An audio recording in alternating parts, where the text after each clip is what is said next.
ओम नमः प्रणवार्थाय शुद्धज्ञानैकमूर्तये निर्मलाय प्रशान्ताय दक्षिणामूर्तये नमः। यन्नित्यमानन्दमनन्तमेकं शिवेति नाम्ना श्रुतयो गृह्णन्ति तस्यावतारो नररूपधारी कृपासुदाब्धि भुवि रामकृष्णः। जननीं शारदां देवीं रामकृष्णं जगद्गुरुं पादपद्मे तयोः श्रुत्वा प्रणमामि मुहुर्मुहुः। यैरिमे गुरुभिः पूर्वं पदवाक्यप्रमाणतः व्याख्याता सर्ववेदान्ताः तान् नित्यं प्रणतोऽस्म्यहम्। यस्यात्मभूतस्य गुरोः प्रसादात् अहं विमुक्तोऽस्मि शरीरबन्धात्। सर्वोपदेष्टुः पुरुषोत्तमस्य तस्याङ्घ्रियुग्मं प्रणतोऽस्मि नित्यम्।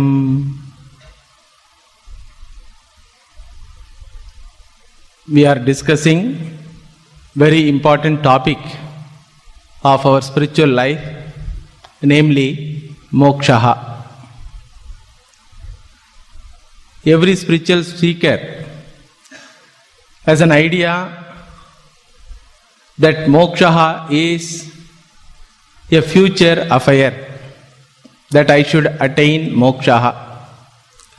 Some have an idea that it will be in this life but not now.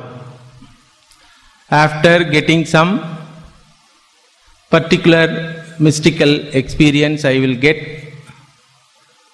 This is the idea of some seekers. Some other seekers think that this attaining moksha will be after my death through a process of traveling and attaining a loka.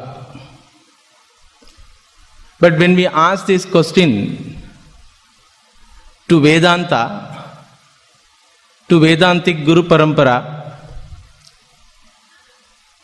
the Guru Parampara asks, what do you mean by moksha?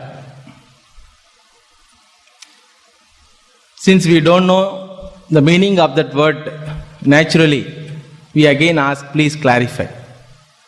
So Vedanta clarifies, Brahma Bhavaha hi mokshaha. Being infinite, being Brahman is called moksha, and that moksha must be a nitya vastu.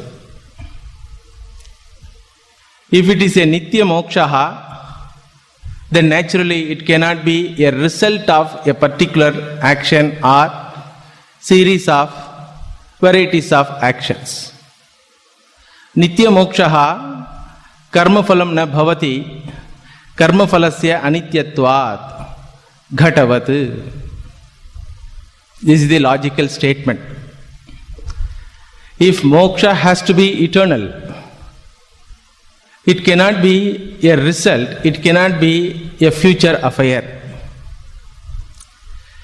Because result of any particular action or result of any sadhana is subject to arrival and departure. That which is subject to arrival and departure cannot be moksha. Like a pot is made by a process and it exists for some time and finally it is destroyed by another type of process. Similarly, moksha cannot be a result of any sadhana. Moksha must be nityam. And what is that nityam? In the entire scripture, we find the infinite consciousness, namely Brahman, is the only nitya vastu. Being that is called moksha. If it is eternal, it should be available here and now. Anything eternal means it is beyond time. Past, present and future. So nityam chet praptam. Nityam chet praptam. If it is eternal, it is already attained. If it is already attained, but at the same time I find myself that I don't have, then what is the problem? Vedanta says you have not recognized its presence. Even though you possess it, you don't have the recognition. If it is already attained, and if you feel that you don't have it, then it is called ignorance or confusion. Once the problem is deciphered, once the problem is found out, then naturally solution is very, very easy. What is our problem? Our problem is, as we have seen in the previous classes, our problem is being finite. Vedanta is a pramanam, and it reveals that you are not finite entity, you are an infinite entity. But still I find myself as a finite entity. So now I have to ask myself, which one is the correct statement? My sense organs and mind reveals that I am a finite entity with particular individuality, with particular body-mind complex. But Vedanta is also another powerful pramanam, source of knowledge, and it reveals that you are not finite entity, you are infinite entity. Aitad atmyam idagam sarvam tat satyam sa atma tattvamasi shvetaketo idam brahma idam kshatram ime loka imani bhutani idagam sarvam yadayam atma. Whatever you find in this creation is nothing but you yourself. Tad tvam asi is the revelation. This revelation has to be understood properly. Therefore, having attained, if anyone finds that he has not attained it, that is called ignorance or confusion. If it is attained, it is called prapta vastu, and prapta vastu is again understood as aprapta vastu, not attained one. Therefore, praptasya praptihi should happen.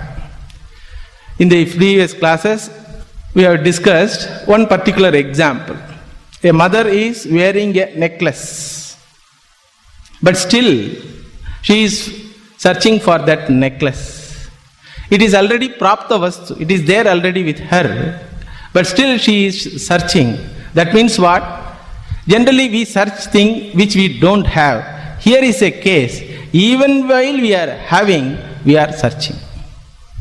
So what is the reason? The reason is ignorance. Therefore, praptasya praptihi jnanadeva bhavati. By sheer understanding that I have gained it already, it is not I have gained it, it is myself. The very gaining, the word gaining also is a wrong word. It is myself. It is not a possession possessed by me. It is my own nature. Therefore, Vedanta says, Athato Brahma Jignasa.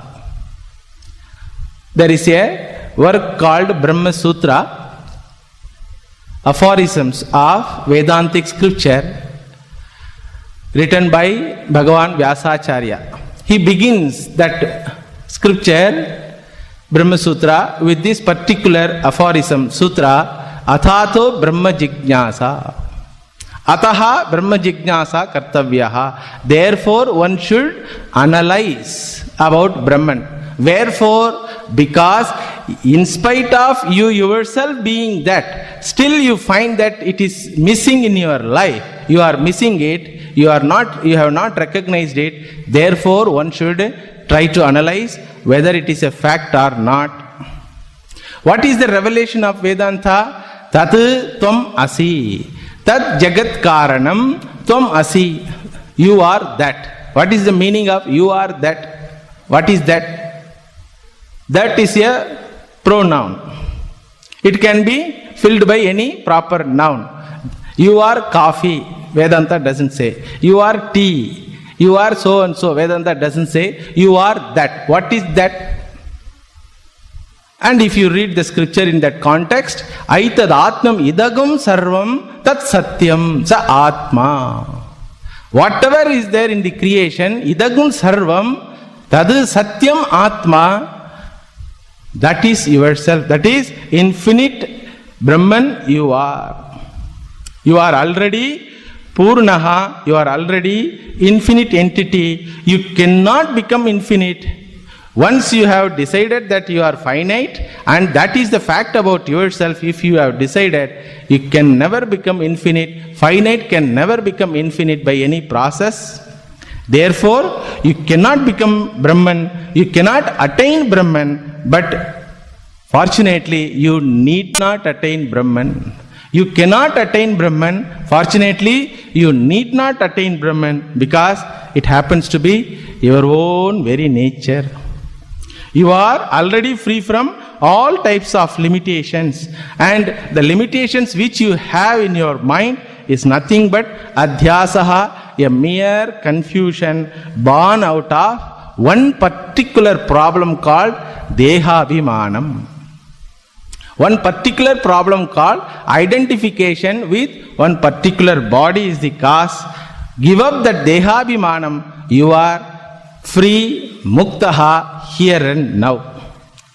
Now we have to analyze this statement, tadu tvam asi. Tad jagat karanam tvam asi. If you translate in English, you is equal to jagat karanam Brahma. You is equal to Bhagavan. You is equal to Ishvaraha. This is the grandest equation in the entire gamut of knowledge in the human society. We have lots of equations. Equations, I hope you know what is the meaning of equation. There are two sides, and one side something is there, and another side some other thing is there. Both should not be same when you look at it.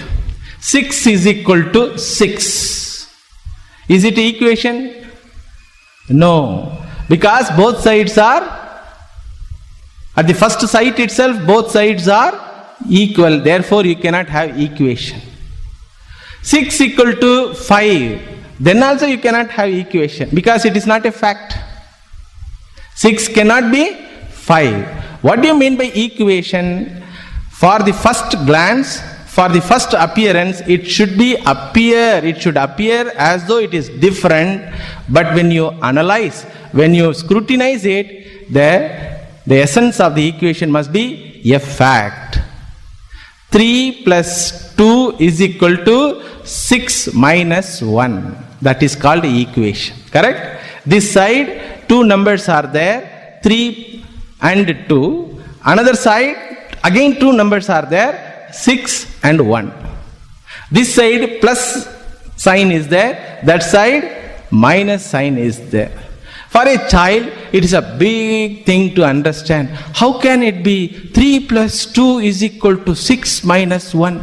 Because nothing is equal. Nothing is appearing same at the first glance. Nothing is appearing same. But when you scrutinize it, the essence of the equation is a fact.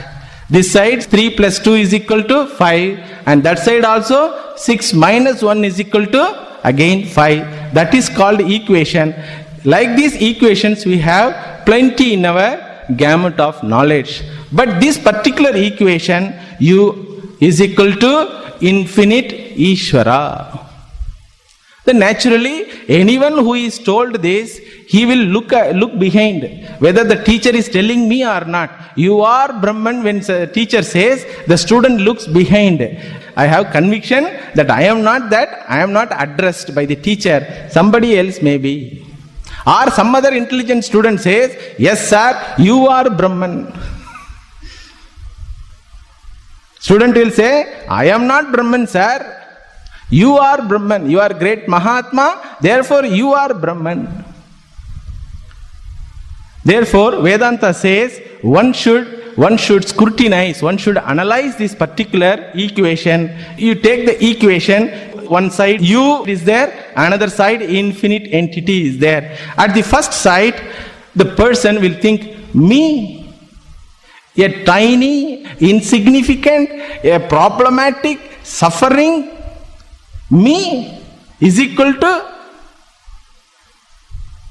Avyayaha, Nityaha, Ananta Kalyana Gunaha, Sarvajnaha, Sarvashaktiman, Nitya Brahman, me. So one side, what is the meaning? Me. And me, what is the meaning? Everybody knows. Everybody gives their own biodata. I am born so and so date. Anityaha. I am going to die so and so date. Date is not fixed, that's all. But certainly I am going to die. And some people will announce my death also. We are sorry to inform that he has reached Vaikunta. Who says? The person who gives obituary advertisement. What he says? We are sorry to inform that so and so reached Vaikunta. The person doesn't know where is Vaikunta, whether the deceased father reached Vaikunta or Naraka, that also you don't know. But if he knows, why he should be sorry? Why he should be sorry? So an ignorant person will tell that I am going to die, or after my death also, somebody will tell that he has passed away. That means me is equal to Anityaha, Alpaha, Alpajnaha, Alpashaktiman, without any Kalyana Gunam. One side. Another side, Sarvajnaha, Sarvashaktiman, Akhandaha, Nityaha, Purnaha, Ananta Kalyana Guna Nilayaha. Who will accept you? Tell. That is why in majority of the religions of the world, this equation is a blasphemy. It is a blasphemy. In humanity, there are varieties and varieties of religions. Other than Vedantic religion, anywhere you tell this, you will be hanged or crucified or stone throwing will be there.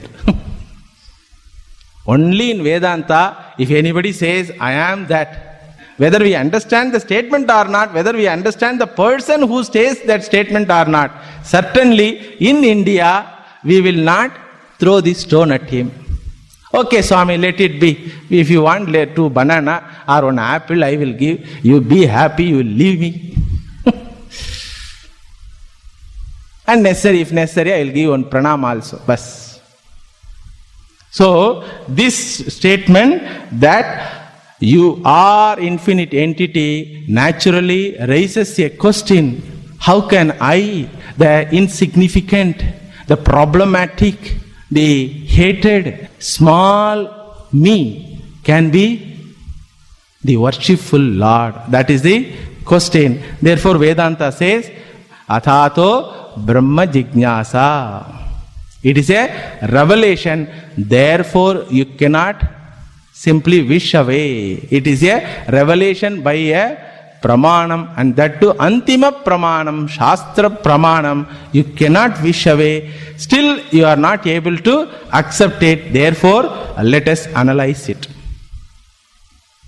The analysis begins with this. The Guru Parampara says, this Vedantic equation is perfectly logical. A thing is told to us, it can be negated by other pramanams. Suppose Veda says fire is cold. If it is told, then naturally that statement can be negated by another powerful pramanam called pratyaksham, perception.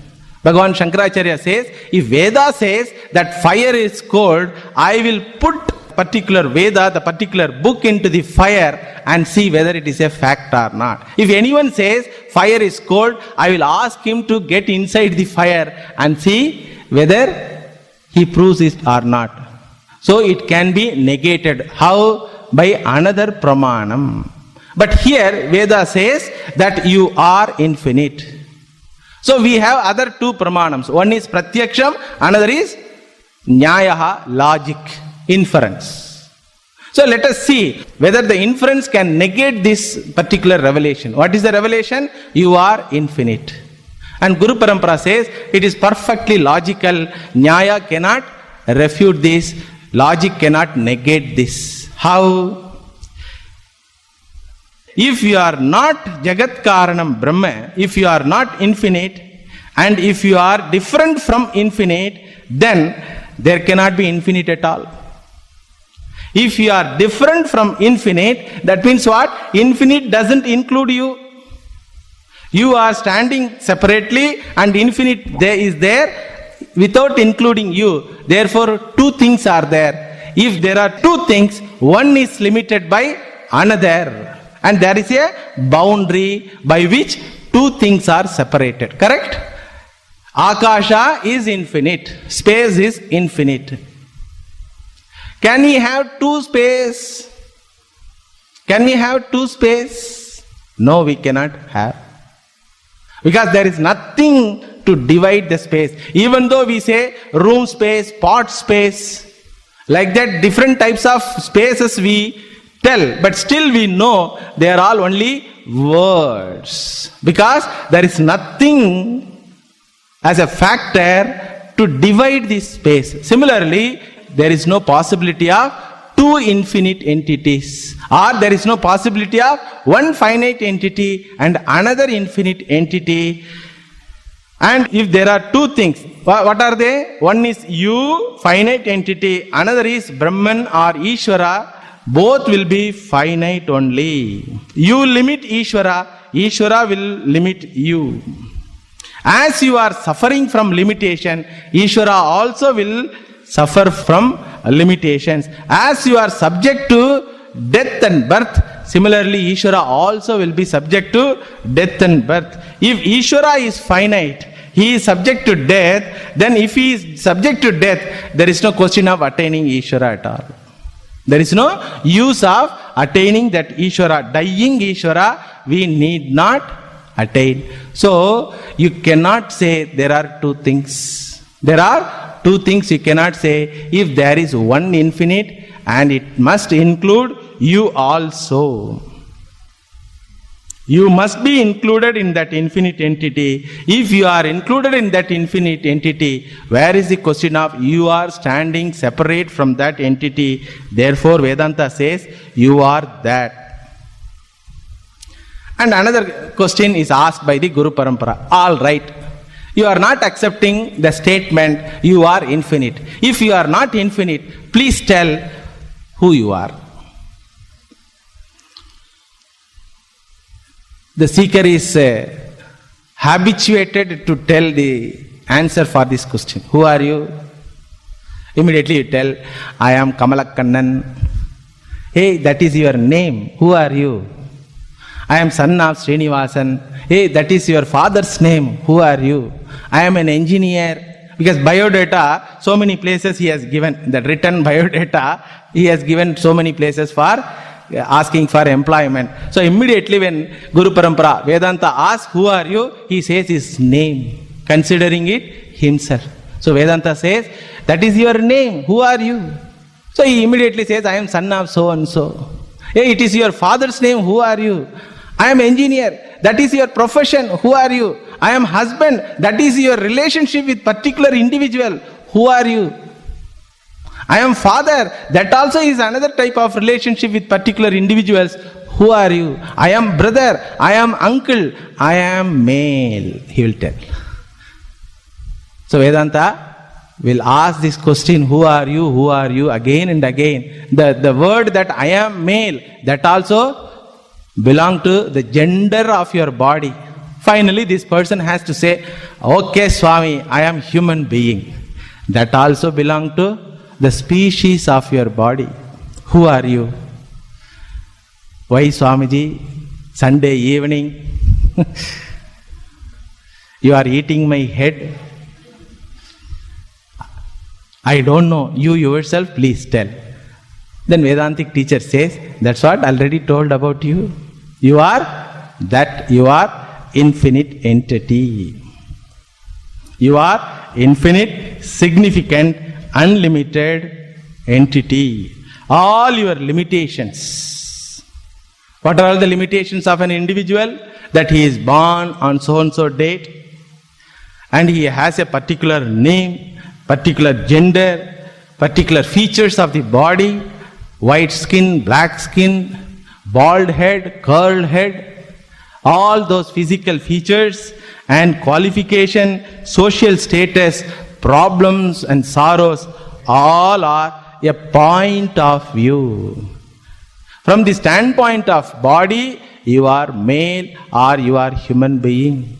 From the standpoint of spouse, you are husband. From the standpoint of children, you are father. From the standpoint of brothers and sisters, you are brother. From the standpoint of the degree, you are so and so degree holder. From the standpoint of your profession, you are an engineer. From the standpoint of a particular confused state of mind, you are a confused person. Your understanding about yourself, all of them are a point of view, not you. Please understand, all our understanding about ourselves is a point of view, not ourselves. From the standpoint, it appears to be as ourselves, but when we analyze that point of view, it proves that it is a mere standpoint. It doesn't have any locus standi. When a person says, I am so and so, son of so and so, the Vedanta asks, are you son only? If somebody says, I am son of Srinivasan, the Vedanta asks, are you son only? No, I am brother also. Are you brother only? No, I am husband also. Are you husband only? No, I am father also. Are you father only? No, I am engineer also. Rich also. Poor also. Happy also. Sorrow also. Intelligent with regard to certain things also. Ignorant with regard to some other things also. Also. If everything is also, what you are? If everything is also, that itself shows all of them are mere roles, mere standpoints. From a particular standpoint, you assume that particular role. You are playing all these roles. All of them become roles, and you are playing all these roles. That itself is enough that you are different from all these roles. An actor, a superstar actor, is booked for a cinema, Coolie number 1. And in that picture, a dialogue comes. He goes for begging, singing a beggar song, and he is going to get lots of beating. This is the dialogue of the cinema. The superstar signs it happily or cryingly. For acting as a coolie number 1, he is paid 2 crore rupees. What he will tell? Oh, to become a coolie number 1, I will get 2 crore. All right, immediately he will sign. Suppose if you say to that actor, you are really going to be coolie number 1, he will take one stick and beat you. Once it is proved that it is a role going to be played by a person, then that role becomes different from the person. So he goes to that community and studies the nuances of all these problems.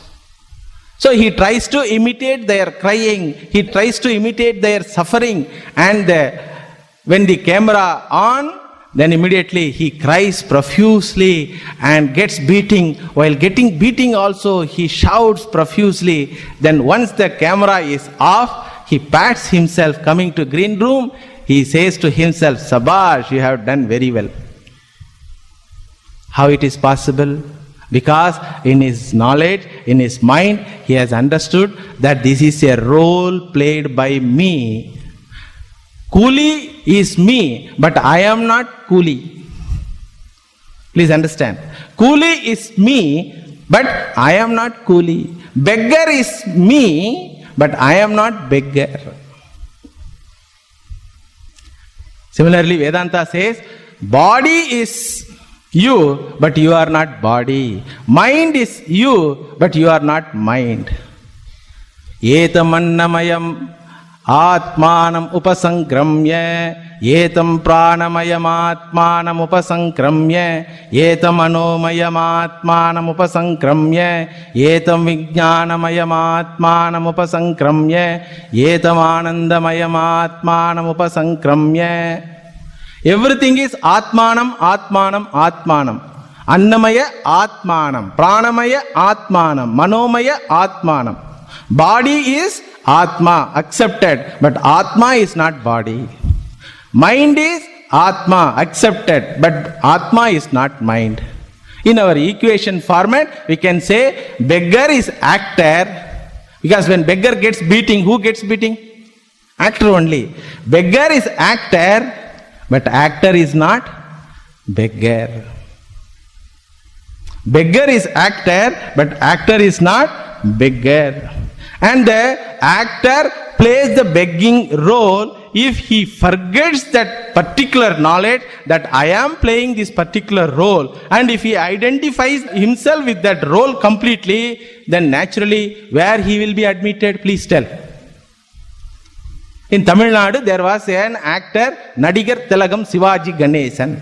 Whatever role he takes, it will be very realistic. For whom? For the spectator, not for the actor. Understood? Suppose you imagine that particular actor Sivaji Ganesan has forgotten himself as Sivaji Ganesan and he has identified himself with Maratha Shivaji.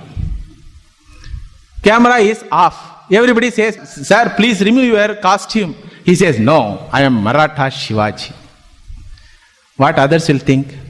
All right, let us take him to Kilpakkam Medical College. Correct?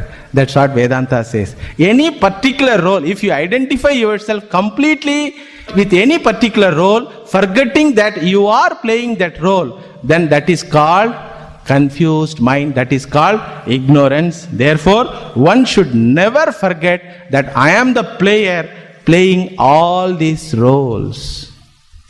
Without knowing the nature of the player, if anyone accepts one particular point of view, one particular role as his own nature, that is called ignorance, and it leads to lots of chaos. At present, our idea about ourselves is what? Every idea, every conclusion, every judgment about ourselves is only a partial one, only a point of view. What is our idea? I am so and so, I am an individual. I am this body-mind complex. When I refer myself as I, how much it covers, the word covers? Up to this skin. Up to this skin only the word I. Correct? After that, in between the skin also nothing. I is not there. In between the fingers, I is not there. But up to the nail or up to the skin, the I sense is there. When body is born, I say, I am born. When body is tall, I say, I am tall. When body is black, I say, I am black. When head is bald, I say, I am bald. The bald head is very problem for many youngsters, because marriage will be troubled. So they go for cultivation. What cultivation? Hair cultivation. Why this idea? Because he thinks that I am bald. Vedanta says, hey, head is bald. How can you say you are bald? Your mind may be bald to think like that. Therefore, the features, the properties are taken as my features. When mind is disturbed, I say, I am disturbed. When mind is ignorant, I say, I am ignorant. Vedanta says that this dehabhimanam, attachment to this body-mind complex, is the source of all problems. You are not the body, you are not the mind. Body is a staying place. You stay in that body. Mind is an instrument you handle. You are the owner of the house called body. Very, very easily we can prove it. Frequently I used to say this example in other classes. A death happened. In that house, a mother is crying. A sannyasi like me who don't have any work passes through that house and he hears somebody is crying. He could not withstand that crying. So he goes and asks, Mother, why you are crying? That mother says, my husband passed away. What she says? My husband passed away. The Swami is little bit mischievous. So he says, your husband is lying. Here only he is there. The mother says, no, this is not my husband. This is my husband's body. You see? If husband's body is not husband, please tell, wife's body is what? Wife's body also is not wife. If husband's body is not husband, that is recognized by the wife, wife's body also is not wife. Similarly, a child's body also is not child. If husband's body is not husband, wife's body also is not wife, child's body also is not child. Please tell, who is husband, who is wife, who is child? This question is asked by an husband to a wife. Yajnavalkya Rishi. Navare patyukamaya pati priyam bhavati atmanastu kamaya pati priyam bhavati navare jayaya kamaya jaya priya bhavati atmanastu kamaya jaya priya bhavati navare putrasya kamaya putran priyam bhavati atmanastu kamaya putraha priyam bhavati. Nobody loves anyone considering that particular individual as body. But as long as that person lives, we think that he is body. Correct? Showing that particular body, wife says, he is my husband. Everyone addresses that individual, sir or madam. To whom this address goes? Is it going to a body or someone else other than the body? Please tell. If it is going to addressed to body only, every one of us should go to the death house and should address the dead body. Sir, please get up. Please get up. Correct? So we all know that body is not individual. After knowing, generally we forget it. It is like getting up early in the morning and they again put the alarm clock into snooze, again going to sleep. We have got up. Again we put the snooze, put off the alarm, and again what we do? Go to sleep. Second time sleep. It is nice generally. 5 minutes only we think and 1 hour has gone already. Therefore Upanishad says, you know this fact that you are not body. Having known, still you forgot it. Therefore uttishtate, jagrate, prapyavaran nibodate.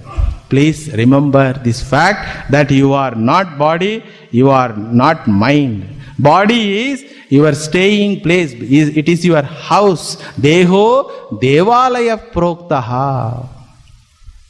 Mind is the instrument which you handle. How can you say Swami? How can you say? Simple logic.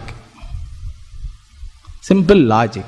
Anything you see, anything you perceive is not you. Do you accept? You see car, therefore you are not car. You see a donkey, therefore you are not that. Correct? Anything is seen by a seer, that seer is different from the seen object. This is the rule. Anything perceived by the individual is not that individual. You apply the same rule. Do you perceive this body? Yes, Swami, it is 85 kilos. Bulky. Doctors also told to go for walking. So you perceive the condition of the body and body also. Do you perceive your mind? Yes, Swami, it's a lot of problematic one. Confusion, I perceive. Confusion is a state of mind. Happiness is perceived by me. That is a state of mind. Ignorance is perceived by me. Somebody asks you, do you know Chinese? No, I don't know. How you know that you don't know? When you say I don't know Chinese, what do you mean? I know that I don't know Chinese. Correct? Vedanta says that statement also is wrong, my dear. You should say, I know that my mind doesn't know Chinese. You say, I know that I don't know Chinese. When you say, Vedanta says, you should say, I know that my mind doesn't know Chinese. Because it is an instrument, drishya vastu. Body and mind are drishya vastus. Seen objects. Ghadadrashta, ghadat bhinnaha. Patadrashta, patat bhinnaha. Similarly, dehadrashta, dehat bhinnaha. What is simple logic? Anything is seen by you is different from you. Seer is always different from the seen object. Not only he is different from the seen object, he is different from the characteristics of that particular object. Suppose a person sees a dog. He is certainly different from dog. He himself will tell, I am not dog. Even though some of them have varieties of name which belong to dog, but still they will say what? I am not dog. A Sardarji was asked, what is the name of the dog? He had 2 dogs. So a person asked Sardarji, what is the name of the dog? Balbir Singh. Name of the dog. Another dog's name, Paramveer Singh. Your name, Tommy. Even though people like to have Tommy, Tummy, Timmy like that, but they will never accept that I am dog. Okay? Because dog is different from me, it is perceived by me. Okay, if dog is black color, is black color is different from the seer or not? Black color belongs to dog's body. Therefore, the seer not only different from the dog, the seer is different from the color of the dog. You understand? Similarly, we are not only different from the body, we are different from the problems of the body. We are not only different from the mind, we are different from the problems of the mind also. Therefore, Vedanta says, body and mind have lot of problems, but you, the seer, don't have anything to complain. You are the conscious entity, and being conscious entity, how you express yourself? You express yourself with an idea, I. Anything you think, anything you speak, anything you do, there is an idea hidden or openly told also. That idea, I, is there. You are a conscious entity. Because you exist as conscious entity, all other blessed things in the creation exist. Tameva bhantam anubhati sarvam. A mountain doesn't say I am mountain, but a conscious entity says that this is mountain. A ocean doesn't say I am ocean. A conscious human being says that this is ocean. Similarly, all blessed things in our creation doesn't claim that we are so and so, we are so and so. Only a conscious entity claims that I exist as a conscious entity. Therefore, I recognize all other entities which don't have this particular consciousness in the name of I. Pratibodha viditam madam. Pratibodha viditam. Aham iti pratibodha viditam. Nobody needs to reveal me. Nobody needs to reveal my existence. To reveal the existence of this table, there must be someone with consciousness. And he should have eyes. He should have proper mind. So there are 3 necessary things to know the existence of this table. One is consciousness, another is mind, inner instrument, third one is eyes, outer instrument. But to know my existence, there is no need for any other second entity. Suppose somebody asks you, sir, do you have money? I will ask my wife and tell you. Sir, do you exist? I will ask my wife and tell you. Can you tell this? If somebody asks, sir, do you have particular thing? I will ask my wife and tell you. You can say that. It sounds sane. If somebody asks, do you exist, sir? I ask my wife and tell you. I must exist because my wife has married me. Therefore, I must exist. Can you say that?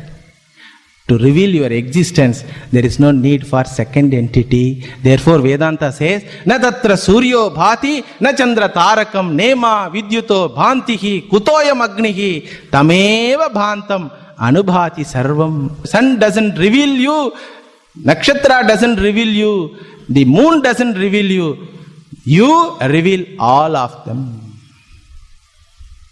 That is the revelation, and that idea that I exist, aham, existing as a conscious entity is called Satyam Jnanam.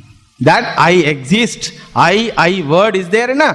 That meaning means what? Satyam Jnanam. Whether this I-ness is limited, it is not limited to a particular period or particular avastha, they call it. I know that I exist in waking state, Jagrata avastha. I know that I exist in dream state, Swapna avastha. I know that I exist sleep state, Sushupti avastha. It is avastha traya sakshi. In all three periods of time, I exist. A person goes to sleep, the educated, problematic person goes to sleep, his education and problems gone. And another fellow comes in dream, uneducated, happy person. Jagrat person comes and goes. Swapna comes and goes. Sushupti comes and goes. But there is fourth one. He is the witness of all these people's arrival and departure. Therefore, Shastra says, you are Satyavastu, you are Jnanavastu, not limited Satyam, limited Jnanam. You are Anantam Satyam, Anantam Jnanam, Satyam Jnanam Anantam Brahma. You are Satyam Jnanam Anantam Brahma. You are infinite entity which is expressing in the form of I. Therefore, you are Nityaha, you are Buddhaha, you are Muktaha. You are Nitya Shuddha Buddha Mukta Swabhavaha. Know this truth and be free. Knowledge about this truth gives freedom.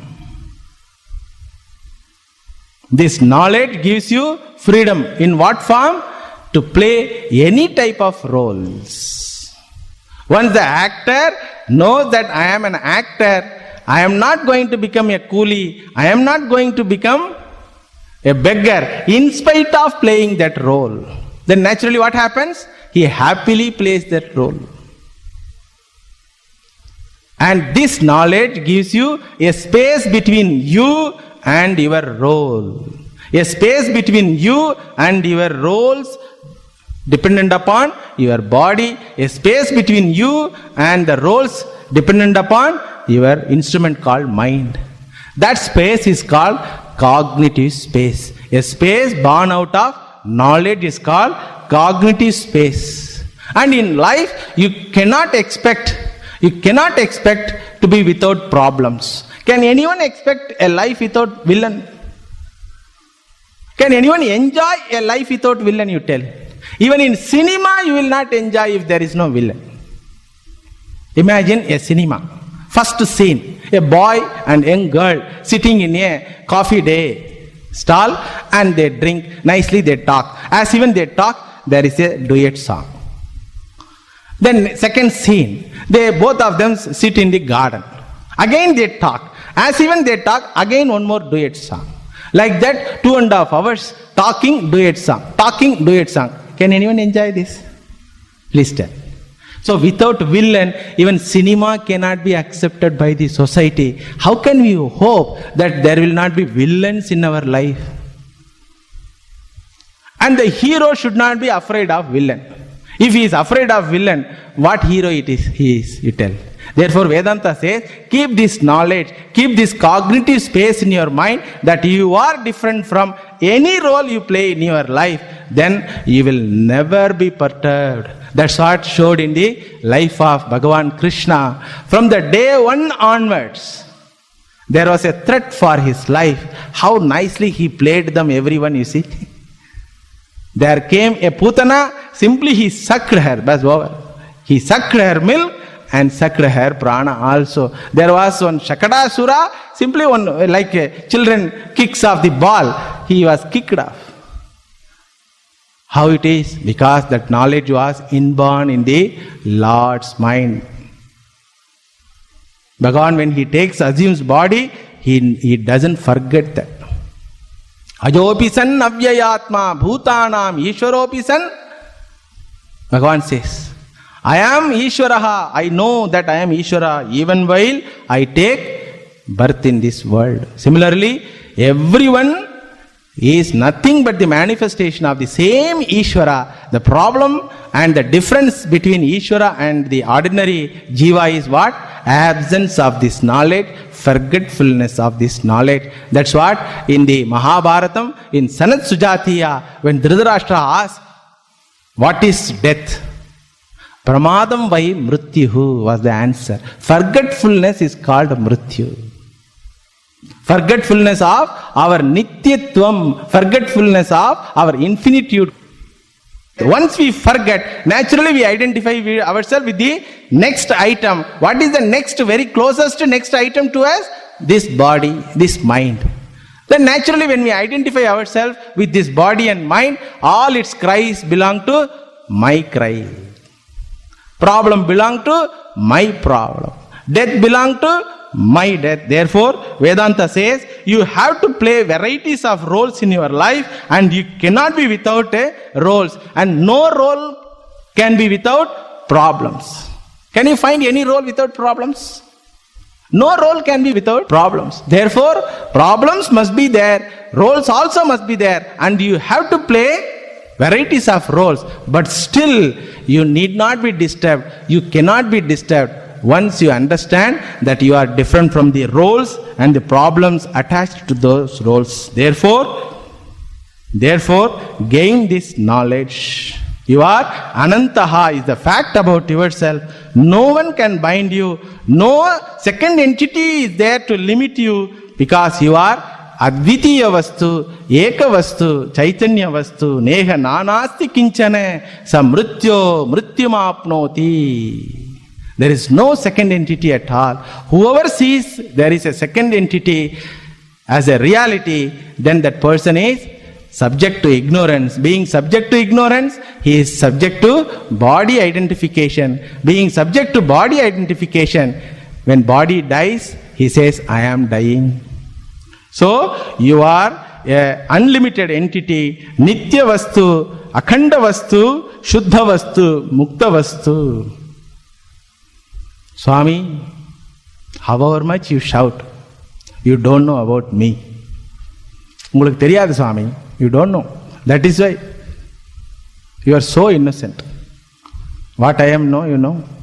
What are all papas I have done, you know. I am a sinner. Or I am born out of sin. Vedanta says, neither you are a sinner, nor you are born out of sin. In fact, you are not born at all. Na jayate mriyate va kadachit. When there is no birth at all, where is the question of death? You are not born at all, you don't have death at all, and you don't need any savior at all. What is our idea? That I am drowned in samsara, being an householder with lots of problems. I am drowned in samsara, waiting for someone to give a lifting hand. Vedanta says, there is nothing called a drowning. Where you will drown? There is no second entity at all to be drowned. So, gain this knowledge. You don't require any savior, extra cosmic savior you don't require. If at all you find you need a savior, and that savior can be in the form of your teacher, your guru. who can remind you what you have already. Therefore, uddhared atmanatmanam natmanam avasadayet. Raise yourself to the spiritual divine nature. Na avasadayet. Don't put down yourself. You are infinite entity. Don't put down yourself with this particular physical body. Uddhared atmanatmanam. Gain this knowledge and save yourself from death and sorrow. Gaining this Atmajnanam is the greatest human achievement, and it is called moksha. Gaining this knowledge is called moksha, because moksha happened to be nitya vastu. Being nitya vastu, it should be available here and now. It is prapta vastu. Prapta vastu is attained by knowledge. Praptasya praptihi jnanadeva bhavati. That is what is told in the Upanishad. Jnanadevatu kaivalyam. Attaining this ever attained infinite nature through jnanam is called moksha. So, we ask the question, is moksha attainable? What is the answer? If moksha is meant as a particular state of existence, if moksha is meant as a result of particular sadhana, then it cannot be called as moksha at all. This moksha is not attainable as karma phalam, as a result of your sadhanas. Moksha is attainable as jnana phalam, as a result of this knowledge. You gain the knowledge about yourself, which is your own nature. All scriptures talk about this particular achievement as the greatest achievement, as the only solution for all human problems. Yasmin sarvani bhutani atmaiva bhut vijanataha tatra ko mohaha kashokaha ekatvam anupashyataha. Ishavasya Upanishad. Then Keno Upanishad says, Pradibodha viditam madam amrutatvam hi vindate atmana vindate viryam vidyaya vindate amrutam. Amrutam means eternity. Eternity is attained how? Eternity is attained how? By knowledge. Like that, all the Upanishads and all other scriptures, Gita, Bhagavatam talks about this gaining knowledge has the highest solution for all human problems and the highest achievement in human life. And these scriptural quotations, the scriptural mantras, we will see in the next class. Om Shanti Shanti Shanti Harihi Om Tat Sat. Shri Ram Krishnarpanamastu.